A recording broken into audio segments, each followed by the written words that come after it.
Já começou, professor. Tá bom, boa tarde a todos. Gostaria de agradecer aí a professora Josélia pelo convite e, antes de tudo, né, parabenizar pelo evento. É um evento muito bacana. Eu assisti a palestra do professor Sávio, nosso diretor-geral de pesquisas, né, e obrigado pela oportunidade de eu falar um pouquinho, né, sobre o currículo. Então, eu preparei uma breve apresentação aqui para vocês. Então, eu vou começar aqui do primeiro slide, né? Fazendo como tema, né? Fazendo parte do evento Desmistificando a Pesquisa Científica, e o tópico qual eu vou desenvolver junto com vocês é currículo Lattes, a importância da produção técnico-científica para o pesquisador. E já que a gente vai falar em currículo Lattes, eu fiz um destaque aqui no nome currículo. Tá? Alguém saberia me dizer o que significa currículo? Né? O significado do nome currículo, da onde vem isso?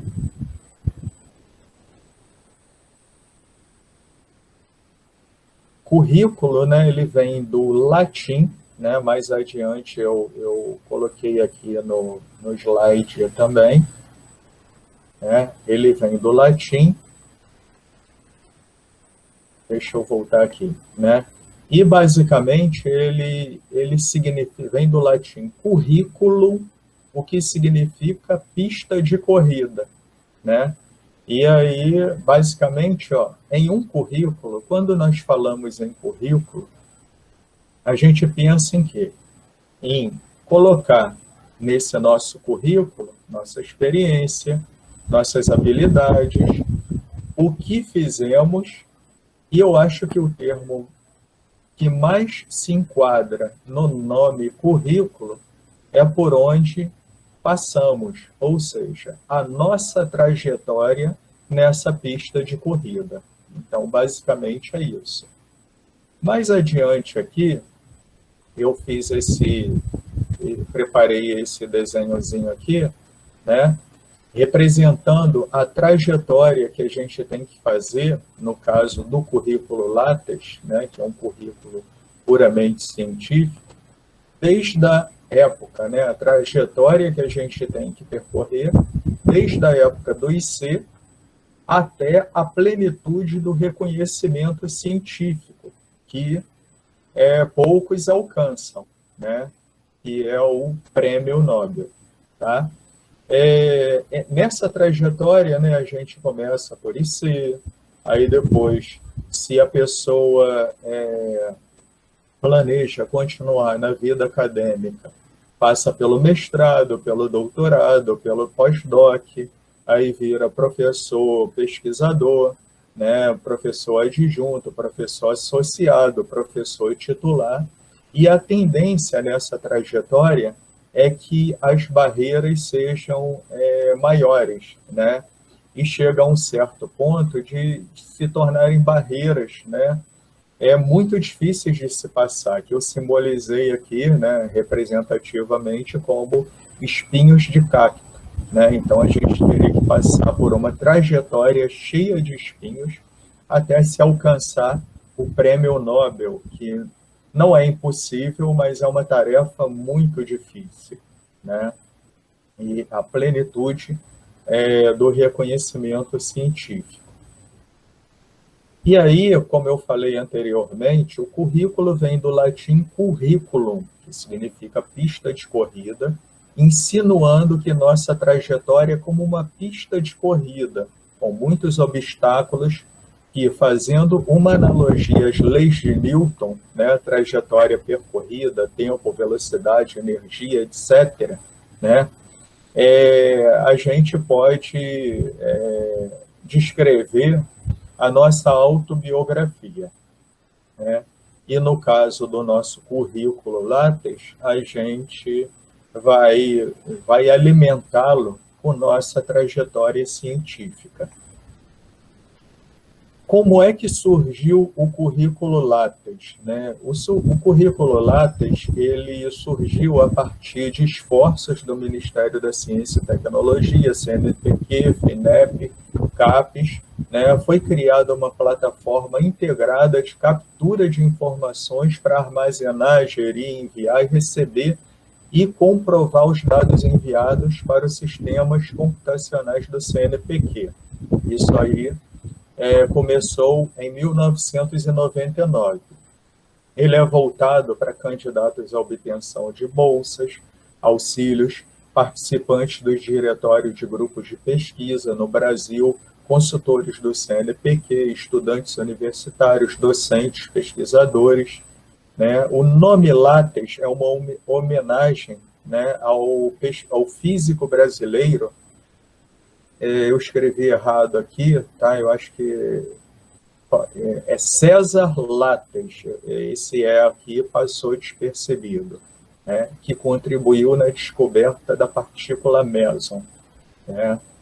Aqui eu peguei uma foto, né, na Wikipédia, o paranaense César Lattes à esquerda e os pernambucanos Mário Schenberg, centro, e José Leite Lopes à direita, considerados os 3 maiores físicos brasileiros, em reunião no CNPq em 1958. Tá? Então, o nome Currículo Lattes, ele é uma homenagem ao físico brasileiro César Lattes. E assim, falando em currículo Lattes, hoje, alimentar o currículo Lattes está relativamente simples. Tá? A gente sabe que se a gente quiser alimentar o currículo Lattes, basta a gente entrar em lattes.cnpq.br. Um minutinho. lattes.cnpq.br. Tá? Essa é a apresentação atual do currículo Lattes. Mas talvez aqui uns que sejam meus contemporâneos se lembrem um pouquinho de como era a apresentação do currículo Lattes. Alguém poderia contribuir aí conosco nessa lembrança, voltando lá para entre 2000 e 2003, mais ou menos? Como que era o currículo Lattes antes dessa plataforma, eu diria assim, user-friendly, né? Porque hoje a gente pode dizer que o currículo Lattes, ele é uma plataforma relativamente user-friendly, ou seja, amigável. Tá? Alguém poderia nos ajudar aqui na lembrança de como era o nosso currículo Lattes? Fiquem à vontade de escrever no chat, que eu estou acompanhando aqui. Como que funcionava o currículo Lattes?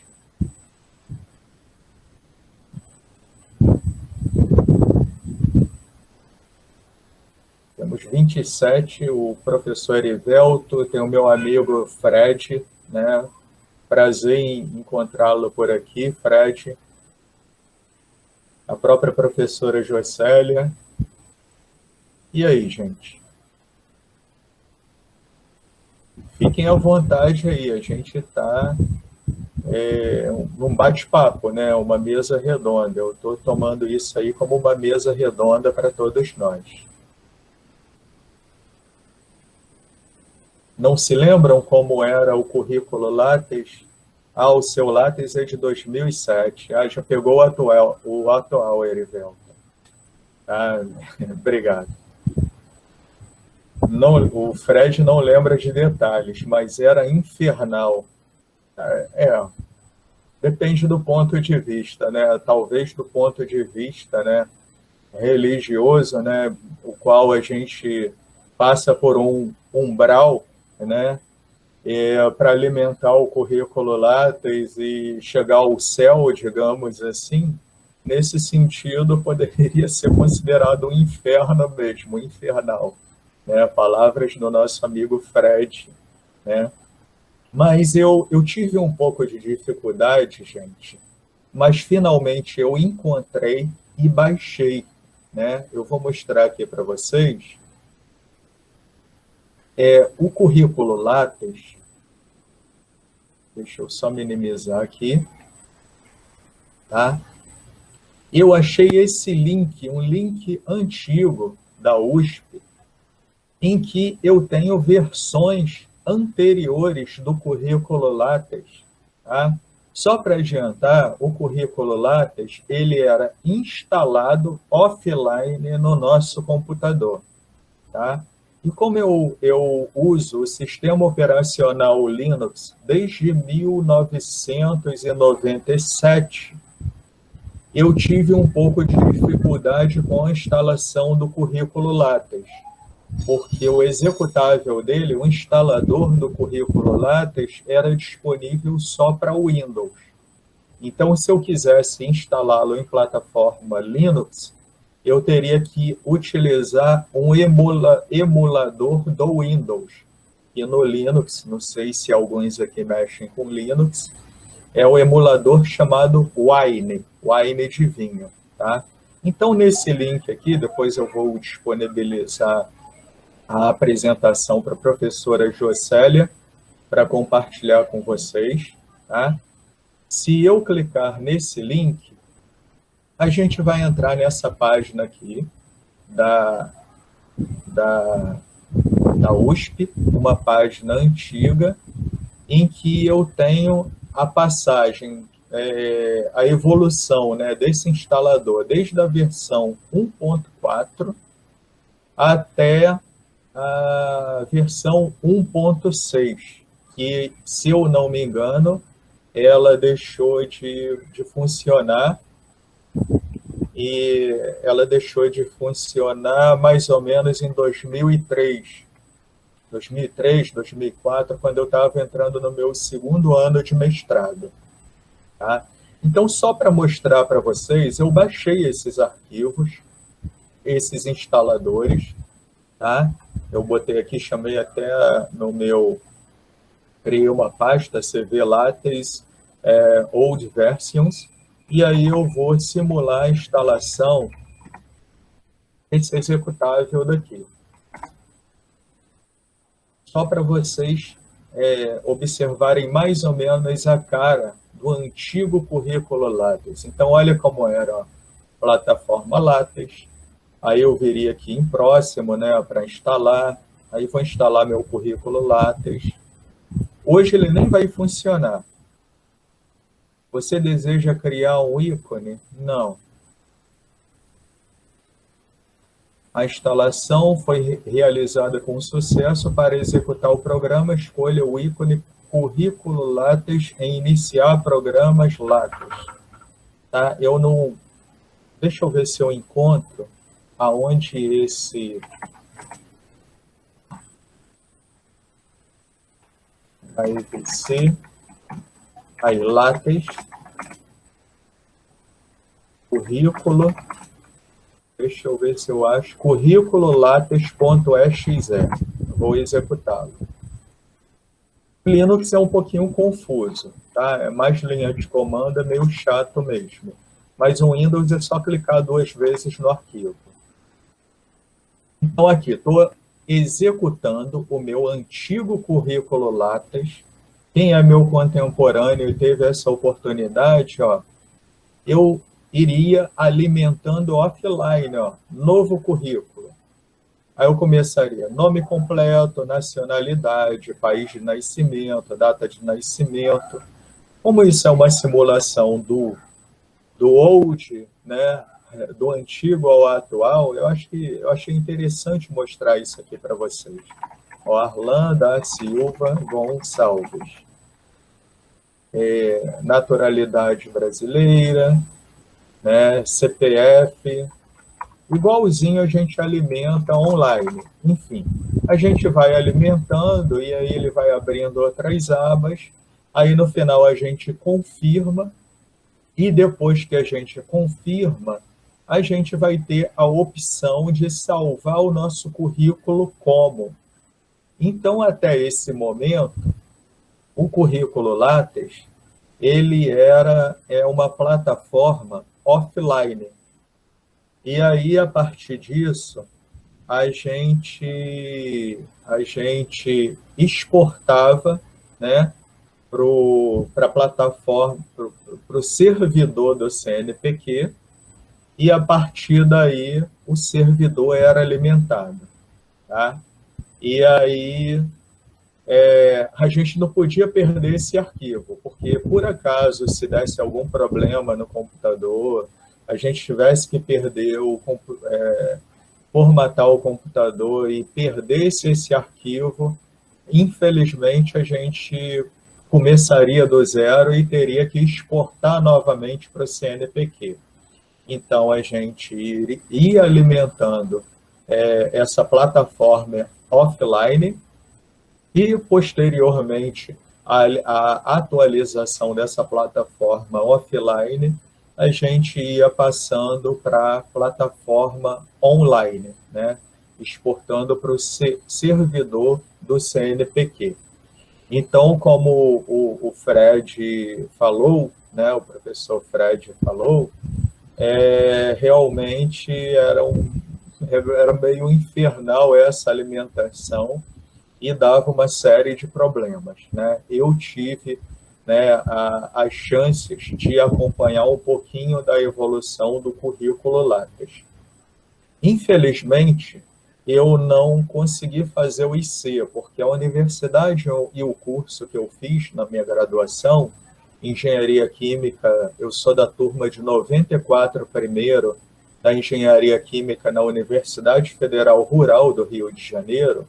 Eu não concluí o curso, acabei me formando licenciado em Química, né? Mas era um curso que, para você conseguir tirar uma boa nota, né, era muito complicado, né? Então, para você fazer IC na Universidade Federal Rural do Rio de Janeiro, você tinha que tirar um CR altíssimo, né? O índice, a gente chamava de índice de aproveitamento altíssimo, e poucos da engenharia química conseguiam, né?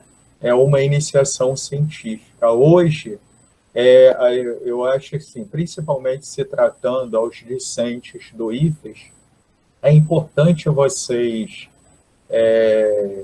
aproveitarem essa oportunidade que a equipe da Pró-Reitoria e Pós-Graduação tem feito um trabalho excelente na aquisição de bolsas para vocês, né? Então, em todo esse contexto problemático, a gente tem conseguido, eu fiquei um tempo na reitoria, eu trabalho, né? Às vezes o professor Sávio, o André Romero precisam de alguma coisa de mim, é sempre um prazer poder ajudá-los. A gente luta muito nesse processo de aquisição de bolsas. Então, voltando aqui à apresentação, tá? Esse é o link onde tem disponível, né, as versões antigas do currículo Lattes. Eu vou salvar no meu Dropbox, caso essa página saia do ar, né, porque isso aqui para colecionadores de programas antigos, quem quiser pelo menos testar e ver como funcionava, com certeza, eu tenho certeza que vai chegar às mesmas conclusões do professor Fred. Tá? E seguindo aqui, hoje, como que seria a página do currículo Lattes? Então, é o que a gente vai discutir aqui um pouquinho. Eu vou entrar aqui na página do currículo Lattes, lattes.cnpq.br, tá? E você, discente, que não tem currículo Lattes, é relativamente fácil vocês cadastrarem, alimentarem essa pista de corrida, essa trajetória da vida científica de vocês. Vindo aqui nesse link, cadastrar novo currículo. E é tudo online. Aí vocês começam a colocar país, e-mail, confirmar e-mail, senha, confirmar senha, enfim. Eu não vou alimentar porque ele vai dar erro pelo fato de eu já ter o meu currículo Lattes cadastrado. Mas o que eu posso fazer, inicialmente, ó, a gente vai discutir, né, algumas dessas plataformas aqui, junto com o currículo Lattes e a importância dessas plataformas, né, para pesquisa científica. E aqui a gente pode ir em buscar currículo ou atualizar currículo. E já que a professora Jocélia falou, né, em algumas partes importantes do currículo, eu vou fazer o meu login.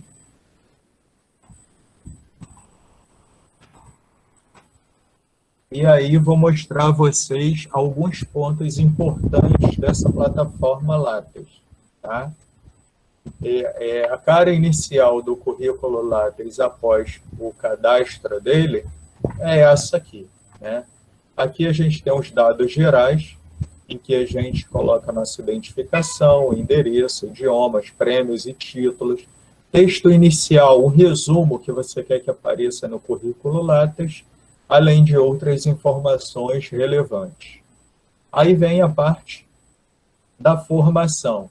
Formação acadêmica, titulação, pós-doutorado ou livre docência, formação complementar, atuação. Cada item desse é importante que a gente vá alimentando. Por exemplo, em atuação, a gente fala aqui, ó, atuação. Membro de corpo editorial, tá? Se eu for membro de algum corpo editorial, eu não sei por que ele não está fixando aqui na tela. Ah, consegui. Membro de corpo editorial. Vamos supor que vocês sejam convidados para fazerem parte do corpo editorial de uma revista científica, tá? Que foi o meu caso. Inicialmente eu fui convidado a fazer parte como editor associado da revista Eficiências e posteriormente da revista Orbital, que é uma revista específica da área de química. E aqui a gente tem a nossa eficiência, e a gente vai falar um pouquinho dela posteriormente. Tá? E aí, por exemplo, se você é convidado a fazer parte de revisor de periódicos, né? E aí você vai alimentando. Eu, por exemplo, eu sou revisor de 21 periódicos diferentes, nacionais e internacionais, né? Então, não é fácil dar conta disso tudo, né? É importante o trabalho que o nosso pró-reitor de pesquisa, André Romero, está fazendo na questão do reconhecimento do pesquisador na nossa instituição. É um trabalho que está crescendo ao longo do tempo, e a ideia é que as três pernas elas se igualem, né? Fique igual para todo mundo, o ensino, pesquisa e a extensão, né? Que não haja essa discrepância entre uma e outra, né? Porque isso acaba gerando desequilíbrio, né? Se o perfil do professor é dar aula, ele gosta de dar aula, gosta de trabalhar com os alunos, né? Isso aí vai ser valorizado. Se ele tem um perfil de pesquisador, também vai ser valorizado. Se ele tem perfil de extensionista, da mesma forma vai ser valorizado, assim como as três pernas, o tripé do ensino, pesquisa e extensão, todos serão valorizados, né? Um trabalho que a equipe da pró-reitoria e de pós-graduação tem feito. E aí a gente vai alimentando, né?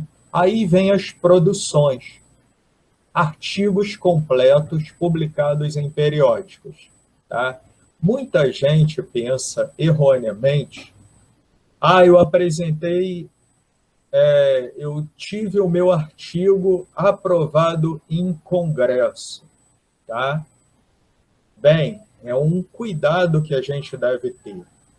Artigo publicado em congresso não é artigo publicado em periódico, tá? E tem gente que alimenta erroneamente isso daqui. tá? É artigo publicado em periódicos, são periódicos, são revistas científicas indexadas, né, ou não. Se não são indexadas, provavelmente daqui a um tempo elas serão, não foram ainda porque são novas, né? Artigos aceitos para publicação. Aí vem a outra parte, né? Trabalhos publicados em anais de eventos. Aí tudo bem. Se vocês publicam um trabalho em evento, é nessa área aqui que vocês devem alimentar o currículo de vocês. Né? Eu não vou falar de tudo, né? Até porque não teremos tempo, né? Mas, enfim, é uma plataforma bem amigável, uma plataforma do inglês user-friendly, né? E um outro ponto que eu gostaria de chamar a atenção, tá? Aqui tem produção técnica, produção científica, tem produção artística, música, artes visuais, ou seja, o currículo Lattes ele é tão bacana que se você tem assim, uma formação, seja em todas as áreas, né, desde as humanas até as exatas, passando pelas biológicas, ele tem os campos acessíveis, né, para o preenchimento de informações relacionadas a essas áreas. Patentes, né, registro de patentes, etc.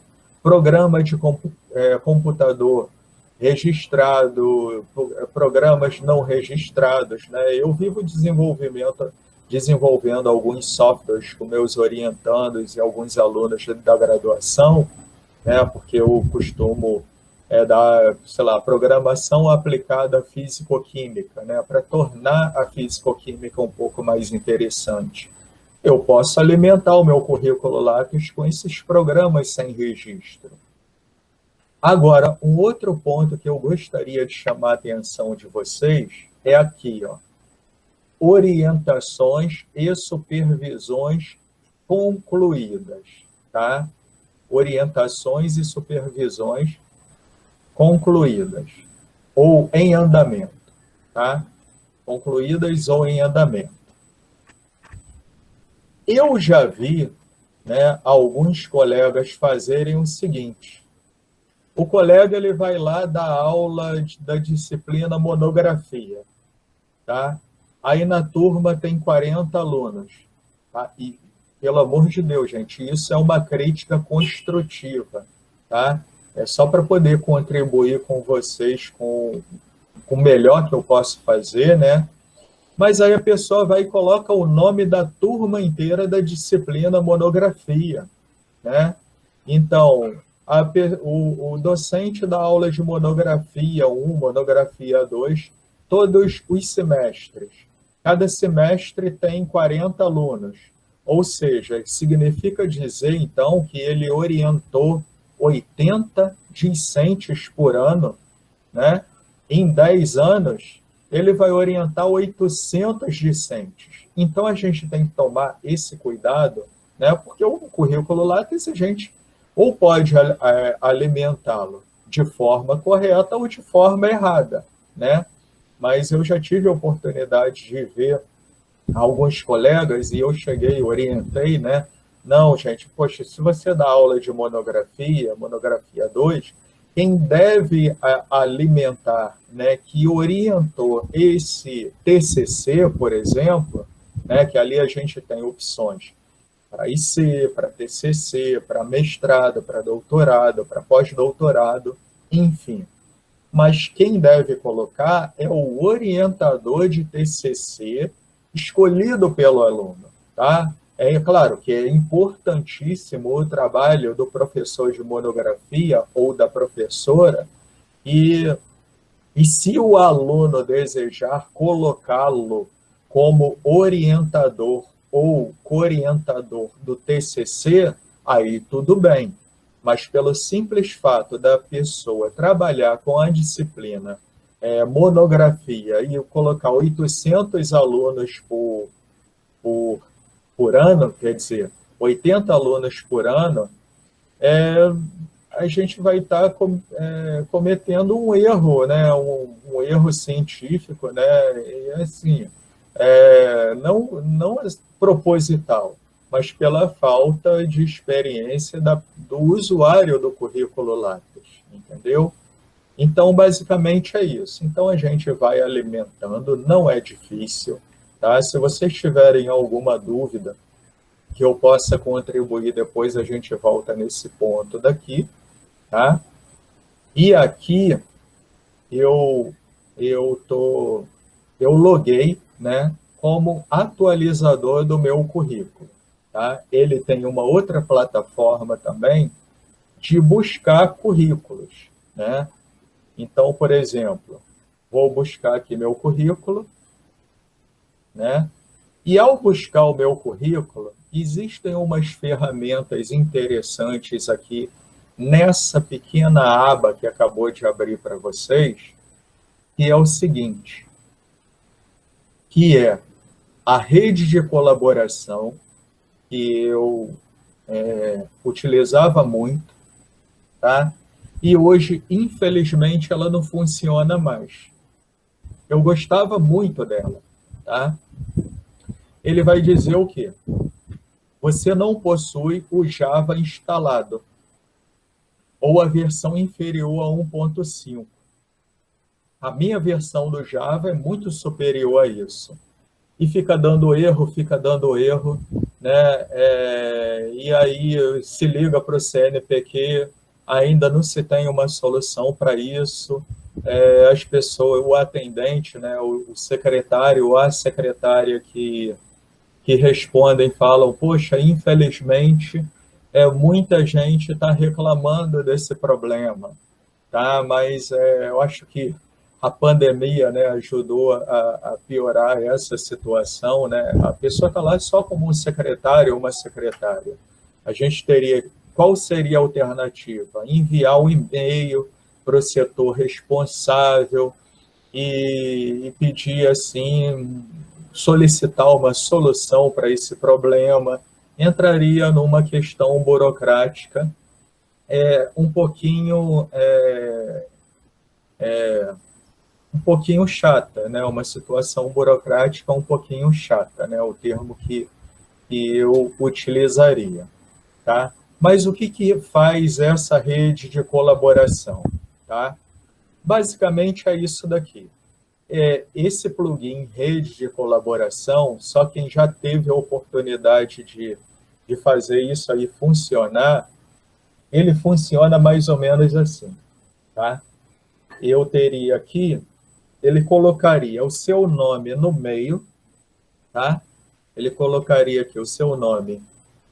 Só um minutinho que eu tenho que fechar e abrir de novo. Colocaria o nosso nome no meio do pesquisador principal, Arlan. Em volta colocaria os seus colaboradores ou coautores de artigos, né? Por exemplo, eu tenho o professor Thanos, eu tenho o Osmair, tenho a minha própria esposa, Simone, e tenho o meu orientador de doutorado, Pascucci, tenho o Figueroa, meu ex-orientador de doutorado, e assim nomes de todos os seus colaboradores. E aí, se você tem artigo em comum com Thanos e com Osmair, ele vai criar meio que um polígono, vai juntar isso aqui. Se você tem uma rede de colaboração, uma produção só com Figueroa, sem participação do Pascucci e da Simone, vai fechar um outro polígono, né? Vai criar pontos, né, de uma coisa conhecida como network científico. E aí, por fim, ele vai fechar um polígono, tá? Ele vai fechar um polígono, né? E no caso aqui tem 1, 2, 3, 4, 5. Fechou um pentágono. Ou seja, quanto mais colaboradores na sua produção bibliográfica você tem, mais esse polígono aqui vai se aproximar de quê? De uma circunferência. Ou seja, aquele pesquisador que tem um montão de colaboradores, que hoje, né, graças a um bom network científico, uma boa rede de colaboração, eu não sei quantos lados tinham esse meu polígono da última vez que eu acessei, mas eu construí ao longo do tempo uma boa rede de colaborações, tá? Mas, enfim, esse plugin, que eu acho particularmente um plugin muito bacana de se utilizar, infelizmente, eu tentei sistemas operacionais diferentes, eu tentei navegadores diferentes, tentei, enfim, todas as possíveis versões do Java diferentes, e ele simplesmente dá o mesmo erro. Eu acredito que o erro seja na plataforma do CNPq. Eu não estou afirmando isso, mas a probabilidade de ser, eu estou especulando que seja isso. Tá?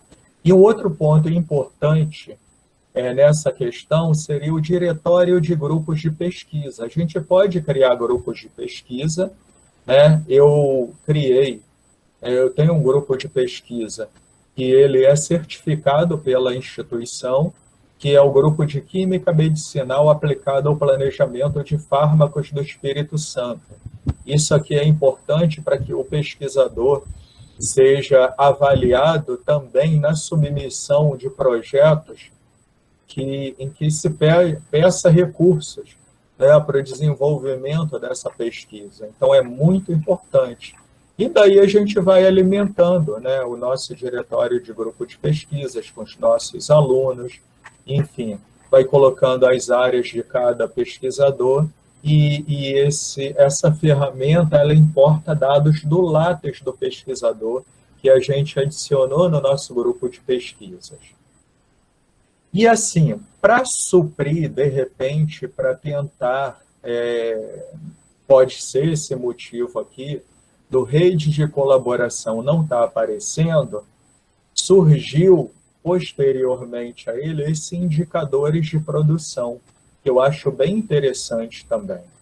Quando a gente clica em indicadores de produção, a gente vai abrir essa página daqui. Né? Se eu tiver sorte, espero que o CNPq não fique fora do ar. Mas abriu, né? Então, ele faz uma estatística, né, da sua produção bibliográfica. Ó. Artigos completos publicados em periódicos, 45. Resumos publicados, outras, enfim. E mostra graficamente isso também. Apresentação de trabalho, programa de computador sem registro, outras, orientações concluídas, mestrado e outras. Nesse outras entram I6 e TC6, orientações concluídas, resumos publicados em anais, artigos completos publicados, né? Isso é bem bacana. E aqui, ó, entra uma coisa bacana, né? Artigos, né, publicados nessa revista aqui, Journal of Biomolecular Structure and Dynamics. Tá? Eu tenho 10 artigos publicados nessa revista, 7 artigos publicados no Eficiência, 4 no Journal of the Brazilian Chemical Society, 3 no European Journal of Medicinal Chemistry, Molecule tem 2, e, enfim, tem outros artigos científicos aqui que eu e colaboradores publicamos. E apareceu aqui do lado, que aparece no nosso látex também, uma coisa chamada de JCR. Vocês saberiam o que seria JCR? O que seria JCR, o significado disso? O que seria JCR? E o que isso significa, né, para a produção bibliográfica?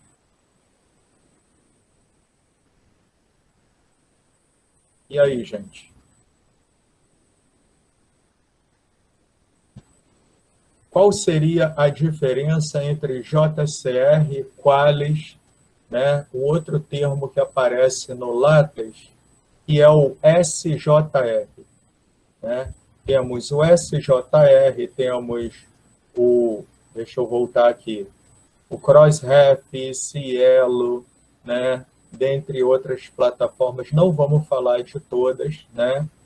Talvez os dois mais importantes aqui, na minha opinião, ISI, Web of Knowledge, e o Thomson, né? E aí vem o SJR. Qual seria a diferença entre JCR e SJR e Qualis, por exemplo? Todo mundo fala em Qualis Cates. E outra coisa importante também, que eu esqueci de falar com vocês, né, é o DOI, né? O DOI. O que seria... Aí surgiu mais um ponto aqui. Qual seria a diferença entre o DOI, o JCR e o SJR? Qual seria a diferença? Me ajudem, gente, por favor.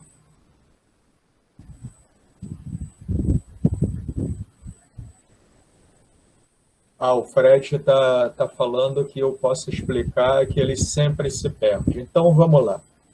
O DOI, tá?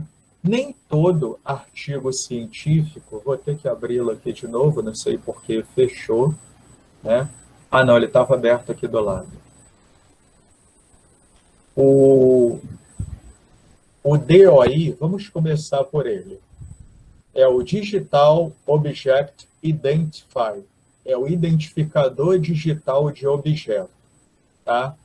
Por exemplo, falando da revista Eficiência, tá? Que eu faço parte do corpo editorial, ela não tinha DOI, se eu não me engano, até 2019. Início de 2019, se eu não me engano, ela não tinha DOI. O que é o DOI? É Identificador Digital de Objeto. A revista com o DOI, ela aumenta, né? Ajuda a aumentar a divulgação científica do nosso trabalho. Significa dizer também que ela pode ser indexada em algumas bases de dados, ou seja, melhora um pouco a difusão científica, porque o acesso a esse trabalho pelo próprio LaTeX se torna facilitado através do DOI, ou Identificador Digital de Objeto. Então, se eu clico aqui, eu vou direto para a página da revista, né? Então, é um trabalho aí interessante que a gente fez em colaboradores nacionais e internacionais, tá? E de identificadores de novos, né, potenciais, inibidores potenciais da ricina, que é uma molécula altamente tóxica presente no óleo de mamona. Essa revista aqui, não, essa aqui é gratuita, Journal of Biomolecular Structure and Dynamics, né? Então, a gente vai direto para a página da revista. Então, nesse aqui, por exemplo, Molecule, tá? A gente olha aqui o JCR, já vamos falar dele, mas se a gente clicar nesse meu terceiro artigo aqui, que é biodegradação de organofosforados, né? Essa revista aqui, gente, para a gente publicar nela, é uma revista, é uma excelente revista, né? Ela tem um fator de impacto, a gente já vai falar nisso, relativamente bom. Só que para publicar nessa revista, a gente tem que pagar, eu levei um susto, simplesmente 1.800 francos suíços. Aí, quando eu converti para reais, eu pulei da cadeira, né? Porque hoje, 1.800 francos suíços dá o equivalente a 12 mil reais. Aí eu entrei em contato com um dos meus colegas, né, coautor desse trabalho também, e falei, cara, professor do IFES não tem condição de mesmo que a gente rache 1, 2, 3, 4, 5, 6, 7, 8 autores, né, vai ficar mais de R$ 1.000 para cada autor, né? Então, ainda assim, é complicado. Aí ele falou, não, tem aqui o chefe do laboratório lá na República Tcheca, que é esse daqui, o Kamil Kucha, né? Que é um parceiro meu de colaboração, que ele recebe, né, pela produção bibliográfica. Então, na República Tcheca, por exemplo, se vocês publicam 10 artigos por ano com JCR1, vocês vão receber 500 francos suíços por mês para ajudar na publicação. Se vocês publicam artigos com JCR2, vão receber, eu estou chutando valores, tá, gente? 1.000 francos suíços por mês. Se vocês recebem, publicam com fator de impacto 5, vocês vão receber um pouco mais. Então, olha que bacana, é o meu sonho. Eu acho que no Brasil a gente está longe, né, de chegar aos pés da República Tcheca nesse contexto. Mas uma única pessoa, que é esse pesquisador aqui, Kamil Kucha, tá? Hoje ele é reitor do Instituto de Defesa contra a Guerra Química e Biológica da República Tcheca. Lá a gente tem laboratórios de nível de segurança 5, que no Brasil a gente está longe de ter esse tipo de laboratório, e muitos países do mundo também, né, nível de segurança 5, é uma segurança absurdamente grande, né? Os pesquisadores que circulam dentro desses laboratórios, eles parecem astronautas, né? Altamente seguros, né? E para publicar nela, a gente tem que pagar o equivalente a R$ 12.000. E aí, voltando ao DOI, ele favorece isso.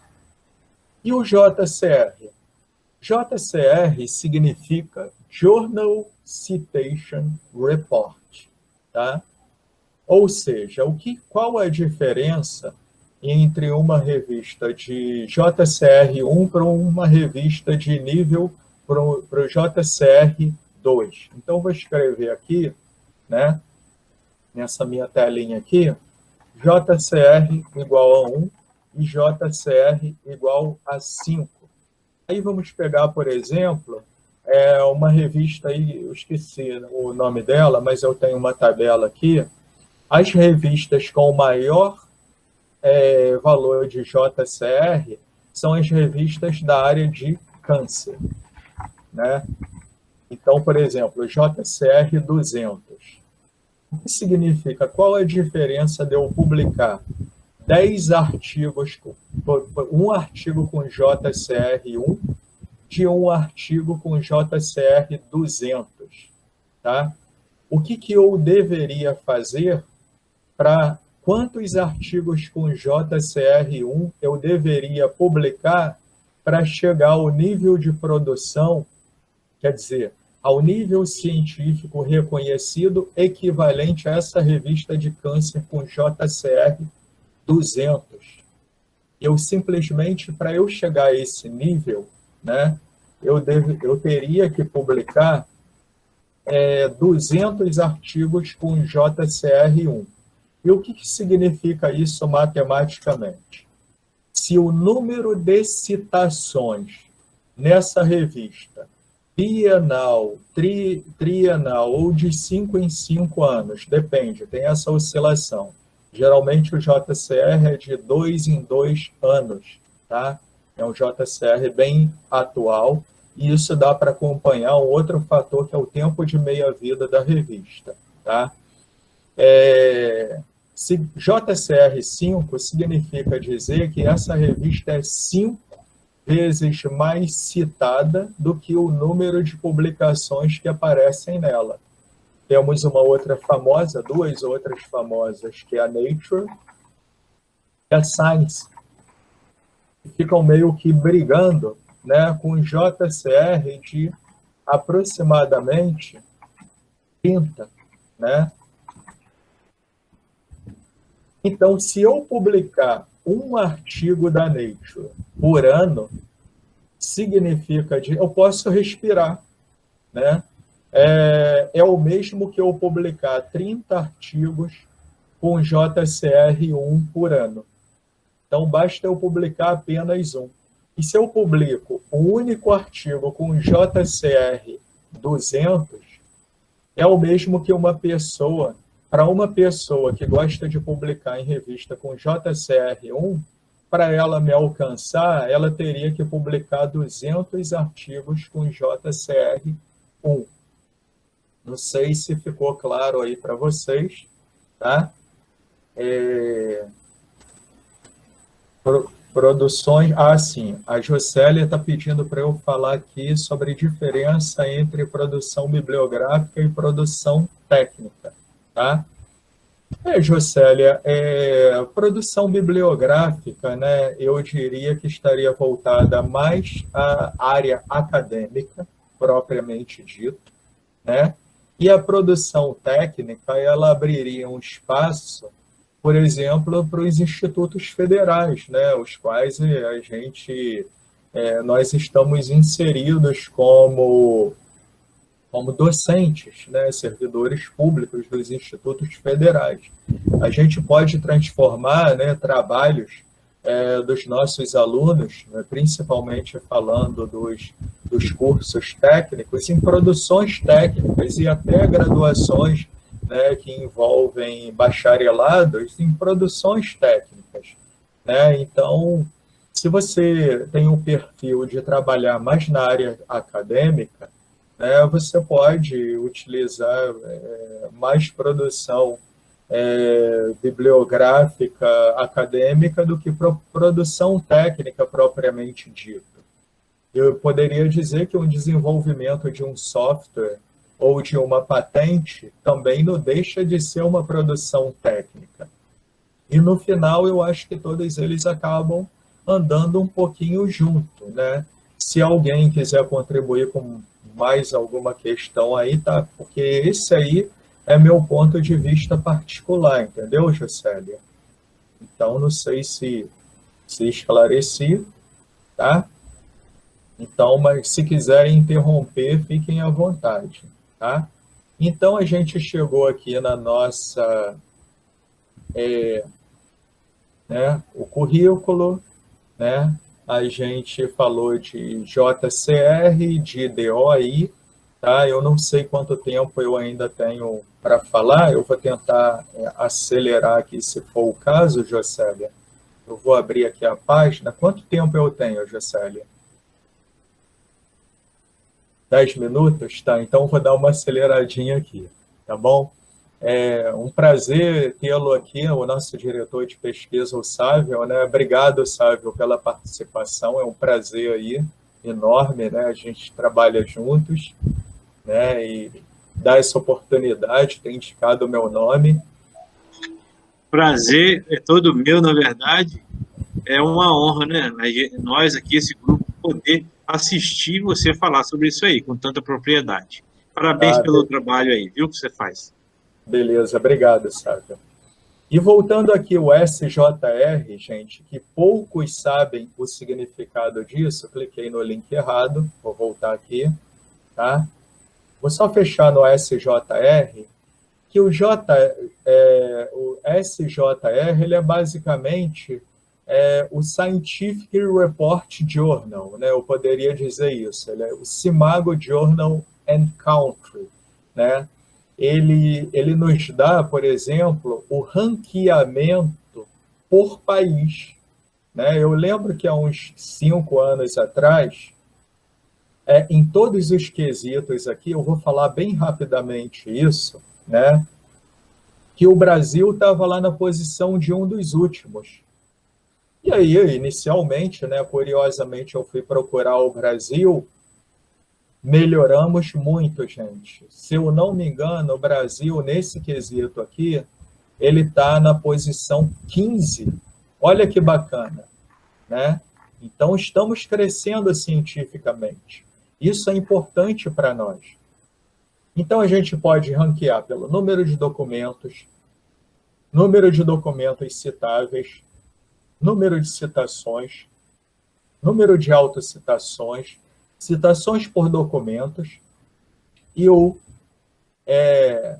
H-index, né? Hirsch index, tá? O que significa o fator ou o fator H, tá? Se o meu fator H é 12, significa dizer que eu tenho 12 ou mais artigos que eu tenho pelo menos 12 artigos com 12 ou mais citações. Se o meu fator H é 1, eu tenho um artigo com uma ou mais citações. Se o meu fator H é 2, com 2 artigos com 2 ou mais citações. Então, são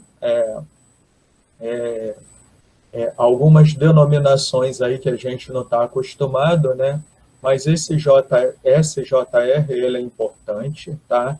Eu não vou me atentar muito a falar de todos eles, os copos e tal, e caso vocês tenham dúvidas, tem um link na minha apresentação, eu só vou andar aqui um pouquinho rápido, tá? Eu vou voltar aqui à apresentação de slide, porque aí eu até circulei aqui, né, essas bases de dados, Scopus e Web of Science, Thomson, né, e seguindo em frente, né, com a apresentação, a gente já falou um pouquinho, Qualis, né, Qualis é uma conceituação dada pela CAPES, né, Índice de Qualidade dos Trabalhos no Brasil, DOI, a gente tem que pagar pelo DOI, tá? Inclusive na revista Eficiências, a gente conseguiu dos 2 anos para cá, e se eu não me engano, a gente paga $2 por DOI, não é barato. E aí a gente ficou com uma dúvida sobre o JCR, né? O fator H eu já falei dele, né? O que é necessário para a revista ter JCR? Aí, para tirar essa dúvida, né, que foi uma dúvida até do corpo editorial da nossa revista Eficiências, eu convidei eu tirei essa dúvida com o editor-chefe da revista Orbital, a qual eu faço parte também, e ele falou, tudo bem, o DOI é pago, mas não é ferramenta de indexação, apenas para o artigo ter uma localização na web de forma persistente. O JCR ele vai dar para a revista o fator de impacto. Apenas o Clarivate, vocês podem clicar no link, né, não vou falar detalhes, detém o monopólio de fornecer o fator de impacto. Para a Orbital, por exemplo, ou a Eficiências TJCR, o fator de impacto, ela precisa entrar para o Science Citation Index Expanded, da Clarivate. Por enquanto, estamos indexando no Emerging Source Citation Index, que é a porta de entrada para o SCIE. As revistas que estão no ESCI são monitoradas e, se atingirem os critérios que não são claros, né, são promovidos para o SCIE. Aí, então, a revista passa a ter JCR. A gente vai lutar, né, continuando como membros da equipe editorial, com certeza, né, assim como a gente lutou para que a revista Eficiências tivesse DOI, vamos continuar lutando para que ela tenha JCR.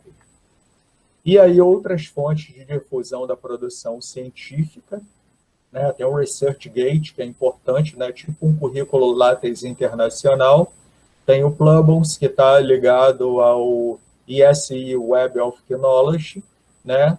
E isso tudo é importante o quê? Para aumentar a nossa rede de colaboração, tá? E aí eu convido vocês, né, a publicarem, fazer parte desse time, né, e publicarem na revista Eficiências, cuja página é essa, e também na revista Orbital, para quem for da área da química. E aí o início da corrida, né? Eu dei como exemplo, né, dessa corrida, nessa trajetória, do meu próprio currículo LaTeX, né? Se eu for aqui e tentar imprimir o meu currículo LaTeX, ele vai dar por volta aqui de 16 páginas, tá? Não é um currículo pequeno, mas não é um currículo tão grande. E aí viria a pergunta, como que seria, né, o currículo no final dessa corrida, quando o pesquisador atinge a plenitude científica?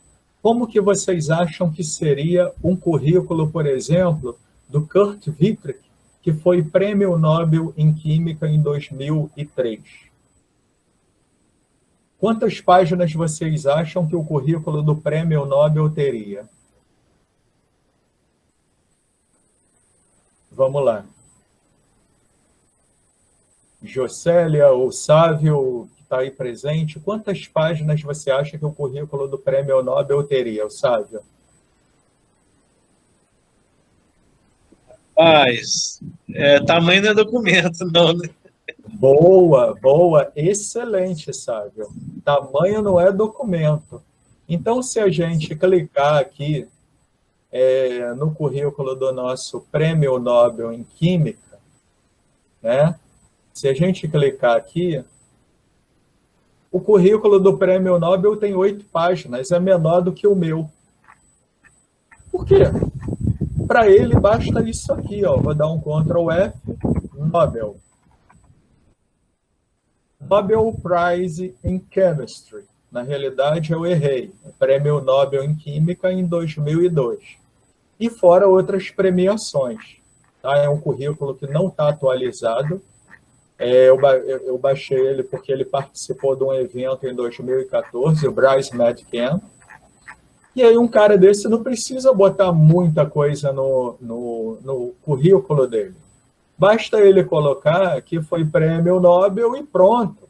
Né? Eu posso até colocar, eu sou filho da professora Ailene e do professor Osvaldo, sou casado com a doutora Simone e sou o Prêmio Nobel em Química.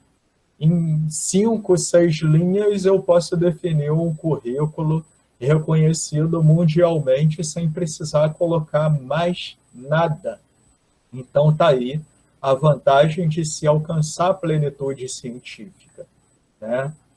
E aí, falando em Prêmio Nobel, né, a minha aluna, hoje orientanda de mestrado, o trabalho dela foi selecionado, saiu até não sei se é Gazeta ou Tribuna, né? Eu não estou vendo aqui direito, está bem pequeno, a Gazeta, né? E aí gerou essa entrevista, né? E esse trabalho foi apresentado assim, no mesmo evento que o conferencista da palestra de abertura foi o Kurt Wittrich. E aí ela falou, poxa, professor, você não vai nesse evento? Eu falei, olha, Isadora, eu estou com muitas aulas, né, porque no IFES a gente tem bastante aulas, né, não pode, senão tem que repor depois. E aí eu falei, não, é oportunidade para você, só me faz um favor. Tira uma foto com o Prêmio Nobel em Química e me manda que nas minhas apresentações, com sua licença, eu usarei essa imagem. Né? Então, eu não o conheci pessoalmente, mas a minha aluna, né, tá defendendo o mestrado em junho, se tudo dando certo aí, ela conseguiu tirar a foto ao lado do Kurt Wittrich. Né? E eu queria fazer agradecimentos ao IFES, em especial o IFES Cariacica, né, a nossa diretora de pesquisa, Jocélia, ao diretor de pesquisa geral, Sávio, por ter indicado o meu nome como palestrante, ao professor e o nosso pró-reitor, André Romero, a toda a plateia aqui presente, a FAPES, o edital de demanda Covid, onde eu tenho trabalhado intensamente, e principalmente a minha família, tá? Que me deu muito amor e que sem amor eu nada seria. E juntando isso, né, esse momento complicado de Covid que nós estamos passando, né, que eu e a equipe estamos trabalhando intensamente no planejamento de fármacos presentes em produtos naturais que tenham atividade contra o coronavírus, né, o novo coronavírus, eu gostaria de deixar, né, uma homenagem à minha tia e madrinha, né, que partiu no dia 16 de janeiro desse ano de Covid, e junto com isso, né, em memória de muitos familiares que perderam seus entes queridos. Tá? Então, eu gostaria de finalizar essa apresentação com essa fotografia da minha madrinha. Foi uma perda dolorosa, e é isso aí.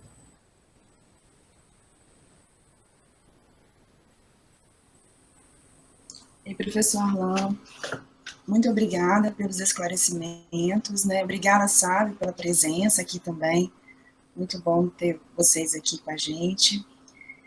Arlan, a gente tem uma perguntinha aqui no chat, do Fred também, que ele pediu para você falar um pouquinho sobre o Orcide. Orcide? Tudo bem, o Fred. O Orcide, assim como o látex, tá? Tá tudo integrado, né?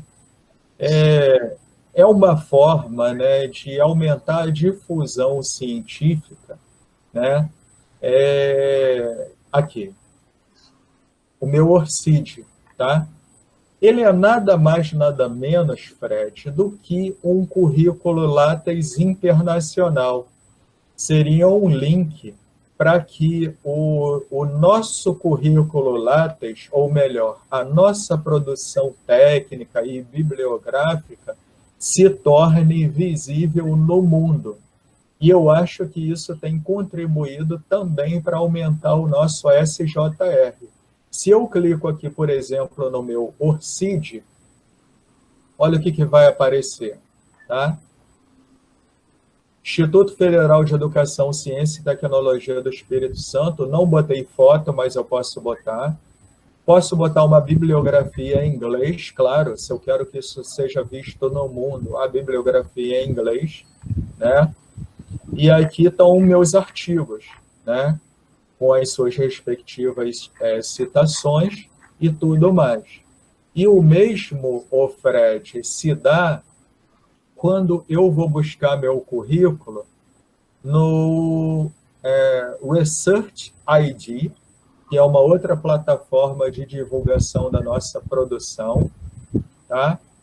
Que ele é conhecido também como Plubons, né? Você precisa ter um login e uma senha. E o bacana desse Plubons, né?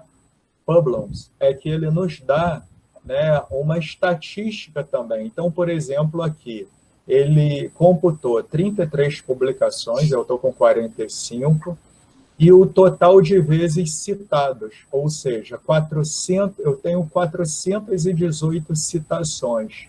E o meu fator H calculado pelo Plubons é 13, ou seja, eu tenho pelo menos 13 artigos com 13 ou mais citações. E aqui estão meus trabalhos, e aqui tem uma estatística muito bacana, né, que o Plubons faz, né, citações por ano, o período, enfim.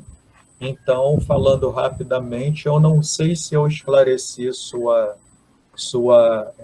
dúvida, o Fred, mas é mais ou menos isso aí. Acredito que sim, Arlan, ele colocou aqui obrigada, que são ótimas informações. O professor Erivelto, ele pontua aqui, Arlan, sobre a importância de se colocar no Lattes a área de conhecimento, né, do pesquisador. Muitas vezes as pessoas preenchem o Lattes, mas não colocam a área de conhecimento. E isso, para os indicadores da instituição, isso faz falta, né? Então, se você quiser falar um pouquinho sobre isso também. Não, é exatamente isso. E obrigado aí pela contribuição, Erivelto.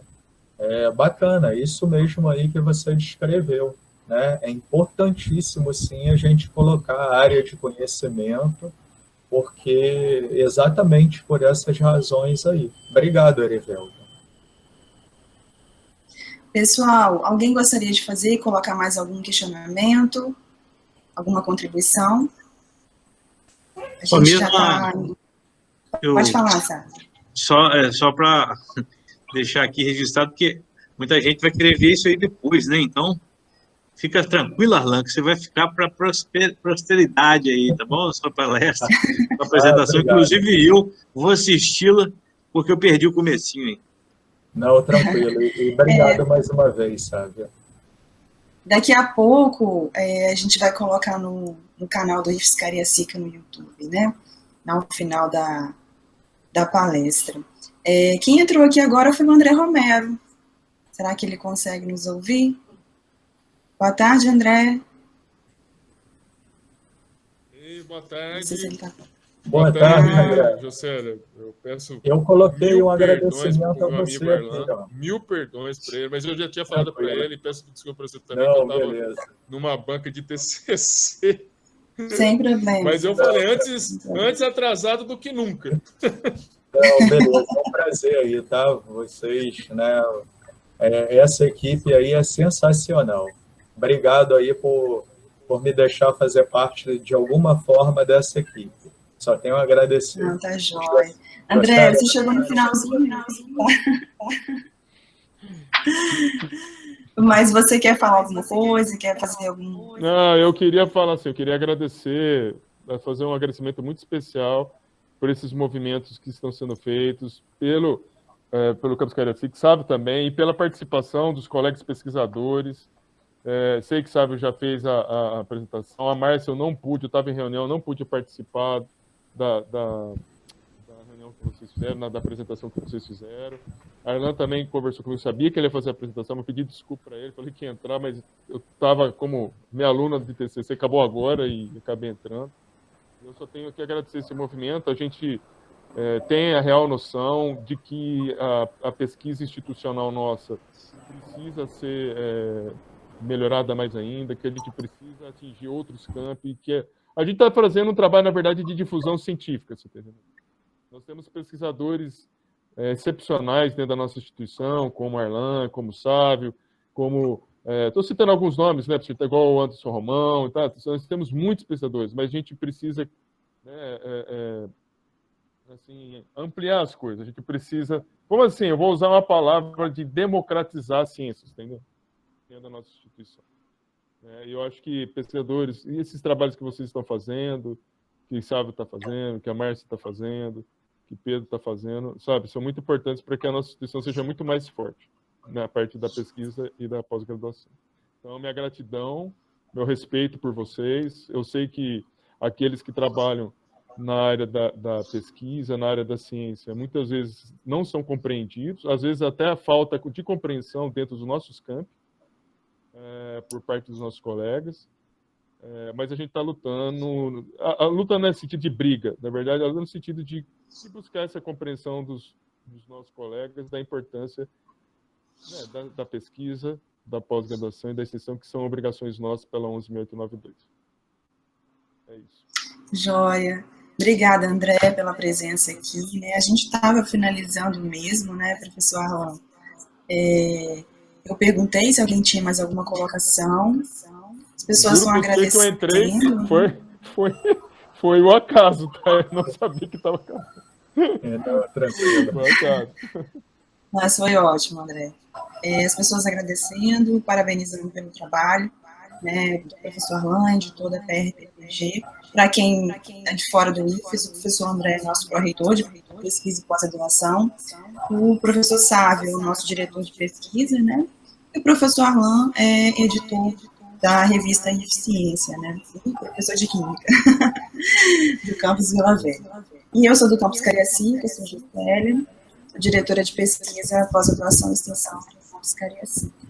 E eu finalizo agradecendo a presença de todos mais uma vez. Em breve a gente se vê novamente aí em outro momento, em outra palestra, mas essa série de três finaliza aqui com essa oficina do professor Arlan. Então agradeço mais uma vez, bom final de semana a todos, né? E vamos submeter aí aos editais PICT da reitoria. Obrigado, gente. Mais uma vez aí, tá?